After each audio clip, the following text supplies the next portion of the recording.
An elderly couple used a forbidden spellbook to revive their dead grandson, but everything ended in tragedy. The film opens by showing the life of an elderly couple named Audrey and Henry who live together and appear to be an ordinary retired pair, when in fact they are secretly planning something big. One day, a heavily pregnant woman comes to their house because Henry is known to work as an obstetrician. Instead of helping her, Audrey and Henry abduct the woman and drag her inside. Her name is Shannon, and she is already in the late stage of pregnancy. When she regains consciousness, Shannon finds herself tied up with her mouth gagged, while Audrey stands in front of her preparing to read something.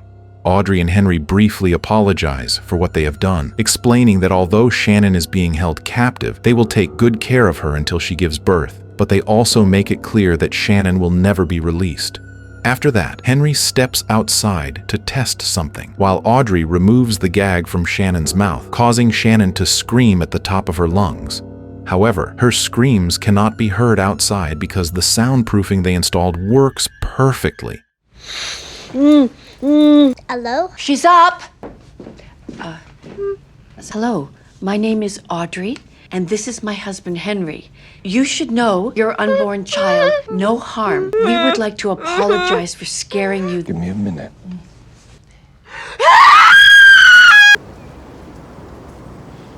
Audrey tells Shannon that screaming is useless and will only waste her energy. Even though Audrey claims she does not intend to hurt her, Shannon remains terrified. Audrey even threatens to gag Shannon again if she keeps screaming.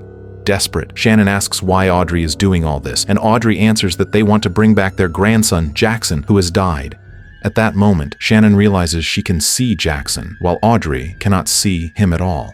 At first, Shannon thinks Jackson is still alive, but she is shocked when Audrey says that Jackson died a long time ago, making Shannon realize that what she is seeing is Jackson's spirit. Shannon also notices a wound on the back of Jackson's head, confirming that the child is truly dead. I don't want to have to gag you again, but I will. All right, you rest. I'll bring you some lunch. Why are you doing this? Bring our grandson back. Finished. Him?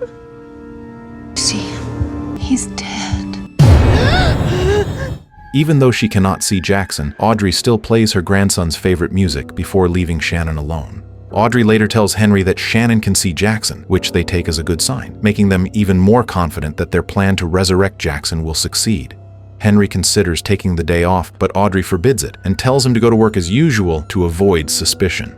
As he is about to leave, Henry runs into a man named Rory, who works clearing snow in front of the house.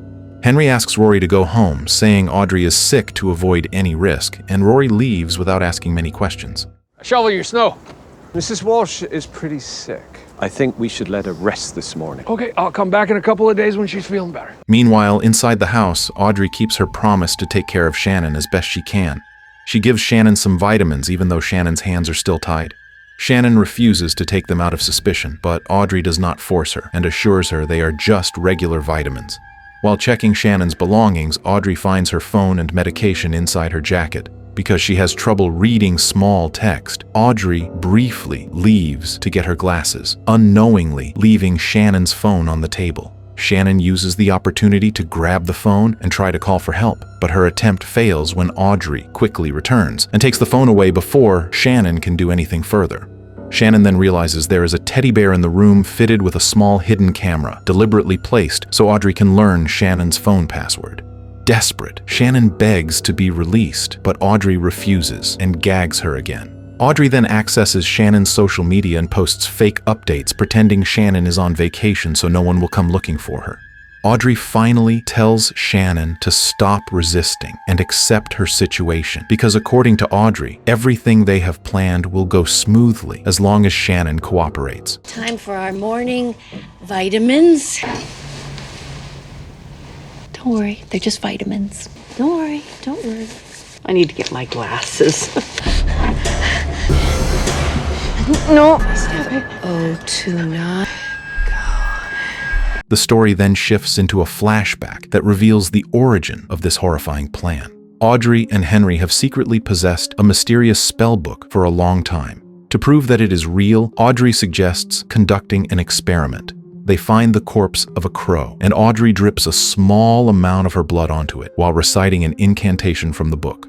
Unexpectedly, the crow suddenly comes back to life.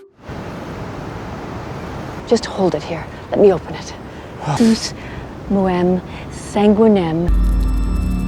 The book is real. We can do this. This experiment confirms that the spellbook is genuine, and from that moment on, Audrey and Henry firmly decide to resurrect Jackson. It is also revealed that Shannon was actually one of Henry's patients. Shannon originally came to Henry's clinic because she felt something was wrong with her body and even suspected she had an illness. However, Henry delivers the shocking truth that Shannon is pregnant. This news brings Shannon no happiness at all, as she does not know who the father of the baby is due to her past lifestyle. Her situation becomes even more complicated because abortion is illegal in the area where they live, meaning that if she wanted to do it legally, she would have to go elsewhere. Knowing that Shannon lives alone and is emotionally vulnerable, Henry tries to comfort her by saying that the pregnancy is not the end of her life. However, from that very moment, Shannon quietly becomes a target for Audrey and Henry. The story then returns to the present, where Audrey and Henry attend a community gathering and meet a man named Ian, who turns out to be a member of the same group as them. It is gradually revealed that this community is a cult that worships demons, and these meetings are routine gatherings they consider a form of worship. Hail Satan. As it was in the void of the beginning. That night, Audrey and Henry finally begin the ritual they have been planning for so long. Inside the house, Shannon suddenly vomits a large amount of blood and is overwhelmed with terror. Despite seeing Shannon's condition rapidly worsen, Audrey and Henry continue the ritual with unwavering determination. They summon demonic forces to assist with the transfer of a soul, intending for Jackson's soul to be placed into the unborn baby inside Shannon's womb. At the same time, the electricity in the house begins to flicker, and Shannon's body convulses violently, signaling that the ritual is actually working. Audrey continuously recites foreign language incantations from the spellbook without stopping. After a long wait, they finally see Jackson's figure again. Filled with hope, Audrey and Henry beg Jackson to enter Shannon's body, specifically the body of the baby she is carrying, so that Jackson can be reborn. However, their hope is instantly shattered when part of the ceiling suddenly collapses, causing Jackson's figure to disappear. When Henry clears away the fallen debris, they instead see a terrifying figure standing behind Audrey. The entity then approaches Shannon, and slowly her convulsions stop, followed by the electricity in the house returning to normal. Henry immediately checks Shannon's condition and finds that although she is weak, she is still alive and relatively stable. You don't have to do this. We wish to invite our Dark Lord. My blood is your blood. Don't hurt my baby. Nos invite, Sir Gott. Nos invitare in domam. Come and take the baby. Go on, Jackie.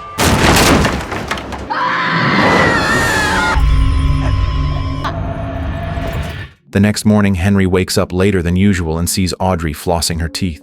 Henry admits that he had previously been filled with doubt about everything they were doing, but after the ritual the night before, his confidence is restored. He believes their plan will finally succeed and that Jackson will soon return to them.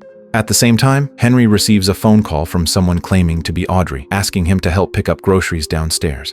Henry is instantly confused because Audrey is clearly standing right in front of him. The Audrey he sees suddenly begins flossing her teeth excessively until several teeth fall out while blood fills her mouth. Had a hell of a time sleeping last night. Hello. Henry, can you give me a hand with the groceries? Audrey.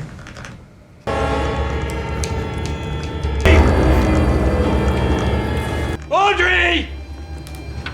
When she turns to face Henry, her appearance is horrifying, leaving Henry screaming in terror. Moments later, the disturbing vision vanishes when the real Audrey appears. Henry tells Audrey what he just saw, but Audrey sees nothing at all and dismisses it as a hallucination caused by exhaustion. Henry then tries to resume his normal routine and goes to work. At his workplace, he is visited by a detective named Bellows, who is investigating Shannon's disappearance. Henry is known to be one of the last people scheduled to meet Shannon before she went missing. Calmly, Henry explains that the appointment was canceled by Shannon herself, so they never met that day. Because Henry appears calm and not suspicious, Bellows does not press further. After the meeting, Henry quickly calls Audrey to inform her that the police have begun investigating Shannon's disappearance. Audrey is not particularly surprised, as she already expected the police to get involved, and for her the most important thing is that they remain calm. Meanwhile, back at the house, Audrey hears a knock at the front door. When she opens it, she finds a child completely covered in a white sheet like a ghost costume asking for candy, even though it is clearly not Halloween. Thinking it is just a prank, Audrey closes the door. However, the knocking starts again, this time from the back door. When she checks, the ghost costume child appears once more. Audrey shuts the door again, but the figure keeps moving around until it suddenly seems to be inside the house. Overcome with fear, Audrey runs upstairs and tries to call Henry, but he does not answer right away. From downstairs, she sees the small ghost-like figure running through the house.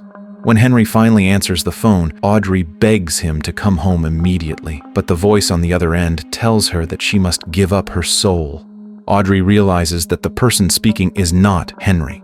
Panicking, Audrey tries to use the elevator to escape, but when the doors open, a large figure dressed entirely in a white ghost costume is standing inside. Audrey is terrified, and moments later the figure disappears, leaving only the white cloth behind.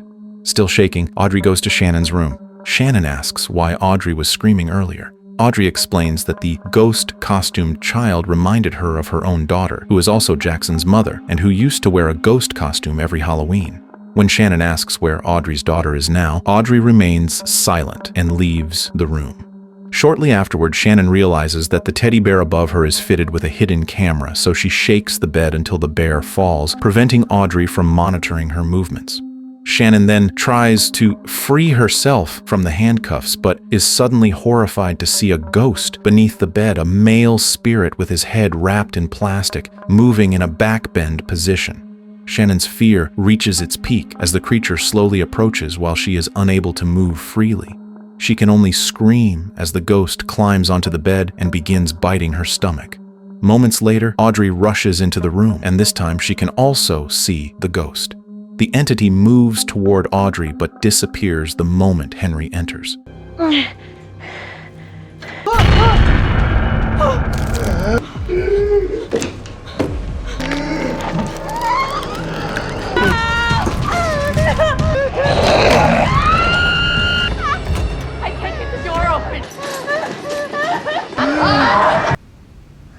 Henry immediately stitches Shannon's wound and makes sure her life is not in danger.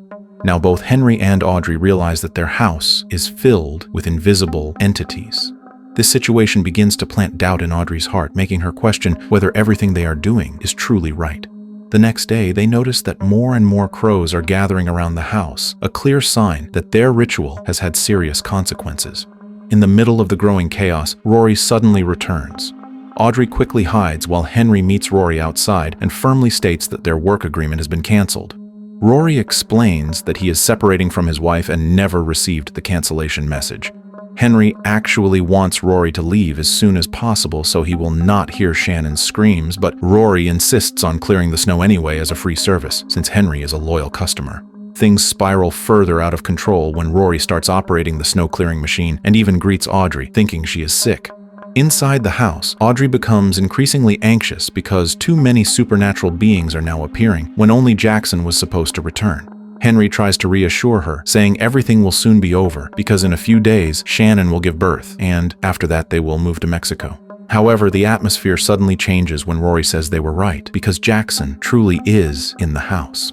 Moments later, Rory begins acting strangely and ends his own life by throwing himself into the snow clearing machine. Realizing they are far beyond the point of turning back, Audrey and Henry secretly dispose of Rory's body without involving anyone else. A few days later, Audrey continues caring for Shannon, whose wrists are injured from being handcuffed. Filled with guilt, Audrey wraps cloth around the cuffs to prevent further harm. Shannon does not try to escape when the cuffs are briefly loosened, instead asking Audrey if she plans to kill her after Jackson returns. Audrey does not answer, and her silence alone is enough for Shannon to understand the bitter truth. Shannon then asks about Audrey's daughter, and in a heavy voice, Audrey explains that her daughter and Jackson were involved in a car accident. Jackson died on the spot while his mother suffered severe physical and mental trauma, eventually becoming unable to accept reality and choosing to end her own life. Stay the hell away from me. Any blood circulation. Just make it a lot softer for you. You're gonna kill me when you have your grandson back. You're not saying anything. Elsewhere, Henry is busy burying Rory's body in a spot he believes is safe and hidden. As he tries to calm himself, his phone suddenly rings. Detective Bellows calls him, saying she wants to confirm several important details and plans to meet Henry again, even intending to come directly to his house. The situation becomes more urgent when Bellows tells him that she is already quite close to Henry's home, while Henry himself is still far away. Yes, hello? Dr. Walsh, I'm wondering if I could come see you for a quick chat. Can I come by your house? Yes, of course. I'm actually in your neighborhood. Let's meet at your house. Well, actually, I'm out right now. Meanwhile, inside the house, Shannon tries to seize the moment by speaking honestly with Audrey. She says she is willing to help Audrey and Henry, even offering to become Jackson's mother if that is what they truly want. Audrey does not immediately believe her, assuming Shannon is simply trying to manipulate her in order to escape. Calmly, Shannon explains that although she does not agree with what they have done, she understands their reasons. Audrey is doing everything for her grandson, and Shannon is also willing to sacrifice herself for the child she is carrying. Shannon adds that as time passes, Audrey and Henry will grow old, while Jackson will need someone to care for and raise him. Audrey remains doubtful, but Shannon keeps reassuring her that she is sincere. In the middle of their conversation, there is a knock at the door. Audrey goes to check, while Henry rushes back home as fast as he can after seeing Bellows' car parked outside. When Henry enters, he finds the situation already in chaos. Bellows is upstairs and has witnessed Shannon being held captive by Henry's family, and Henry also sees that Audrey's hands have been tied by Bellows. Before Bellows can take any further action or call for backup, something horrifying happens. Right in front of them, Bellows suddenly takes her own life. This occurs because the spirits not only haunt the house but also begin influencing anyone nearby, causing both Bellows and Rory to end their lives without realizing it. Once again, Audrey and Henry's plan is saved in an unbelievable way. Since Bellows never managed to contact anyone, they quickly dispose of her body to cover up what happened. Originally, Audrey and Henry's plan required only one sacrifice to bring Jackson back, but now 2 lives have been lost, pushing the situation further out of control. Audrey intends to tell Henry about Shannon's offer, but before she can, there is another knock at the door. This time, Ian arrives, the person they had called for consultation. Ian, who is also a member of the same devil-worshipping cult, listens as Henry explains how he obtained the spellbook during a trip to Jerusalem. They express their confusion over why Jackson has not returned, even though all ritual steps were completed. Ian reads the book and realizes there has been a fatal translation error. Audrey explains that they summoned a demon named Surrogate because the book said the entity could resurrect the dead. Ian clarifies that Surrogate is not a resurrection demon, but an entity that opens a gateway between the living and the dead. This mistake did not only summon Jackson, it also opened the door for other spirits to enter and seek bodies as vessels. Ian is then shown Shannon, tied up as the intended sacrifice. He is not surprised by her condition and concludes that their ritual is incomplete. Ian says he can finish the ritual, but only on one condition: Shannon must be sacrificed. His help does not come free, as he demands the spellbook and $10,000. Since money is not an issue, Audrey and Henry agree. Ian says he needs to prepare first, so the ritual will continue the next day. As an initial measure, Ian advises drawing salt lines around the room to block interference from other entities. Where did you find this? I flew to Jerusalem and This might be the oldest book in the world. You asked Surrogate to bring him back. It's okay. Is she alive? Yes. You actually did the right thing. Our grandson, the reason that we're doing this. I get to keep the book and $10,000. No problem. You're gonna need salt. That night, Henry keeps watch over Shannon. Shannon again brings up her offer to stay alive and be part of Jackson's life. But Henry has already discarded his humanity for the sake of the ritual and completely ignores her plea. He then reveals a shocking truth. The person driving the car in the accident that killed Jackson was actually Audrey herself. Everything Henry is doing now is solely for Audrey, who has never been able to accept her grandson's death, especially since her daughter's death also stemmed from that same incident. In the middle of their conversation, Bellows' spirit suddenly appears and once again takes her own life in front of Henry, as if trapped in an endless cycle of death. Henry realizes that anyone who dies in this house will continue to wander as a ghost. Meanwhile, Ian is at his own home studying the spellbook to prepare for the next ritual. After he finishes, Ian returns to Henry's house.